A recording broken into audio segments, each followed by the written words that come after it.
Hi, this is Julia M. Spencer. I'm a real estate advisor, investor, and enthusiast, and I'm making this video for you to tell you whether or not you should buy a house with asbestos shingles. Now, this right here is a house with asbestos shingles. This is my house. I own this. This is a rental. And I wanted to tell you a little bit about some of the advantages of asbestos and some of the disadvantages. Now, usually with asbestos, everybody's red flags go up going, woo, it's dangerous. But it's also got a bunch of advantages. Let me talk to you a little bit about the advantages. Asbestos is dimensionally stable, which means it does not expand or contract with heat.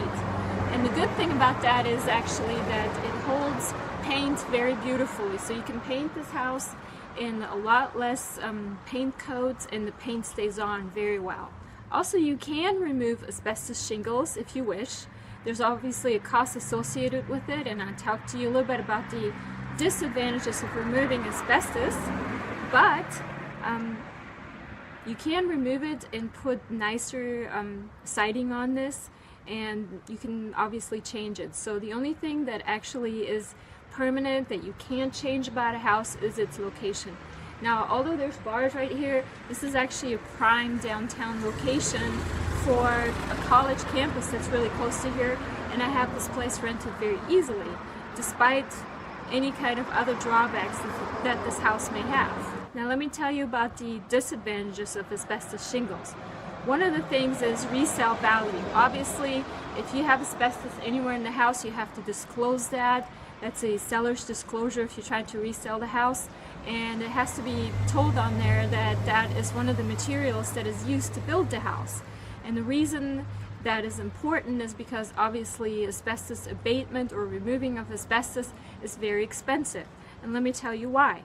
Asbestos is actually very dangerous once it becomes friable, which means once the fibers are exposed and people can breathe them in. And that happens when you try to remove it or in any kind of way replace it. I don't know if you can see that here, but a couple of these shingles are actually breaking off. So to take the whole shingle off and replace it, it would take a special kind of outfit. You have to cover your face, your mask, have a face mask, and not breathe in the fumes, and it's very expensive to do that. So asbestos shingles that break off are very hazardous to your health. So it is expensive to replace asbestos or to repair it, and you also can't really like drill holes in it or anything because that again exposes the fibers inside. But you can enclose it if you completely encapsulate it with paint or even cover it up with something else, then it's completely safe and it's not going to do any damages to your health, especially if it's on the outside of the house.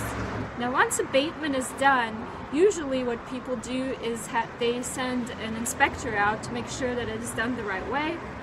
It should preferably be a licensed structural engineer who can then check that everything is done properly and abatement of the asbestos shingles has been done in the right way.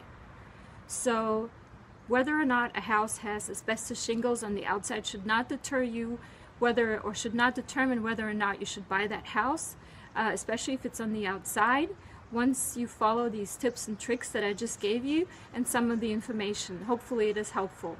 And for more tips like this, go to my website. It's www.juliamspencer.com.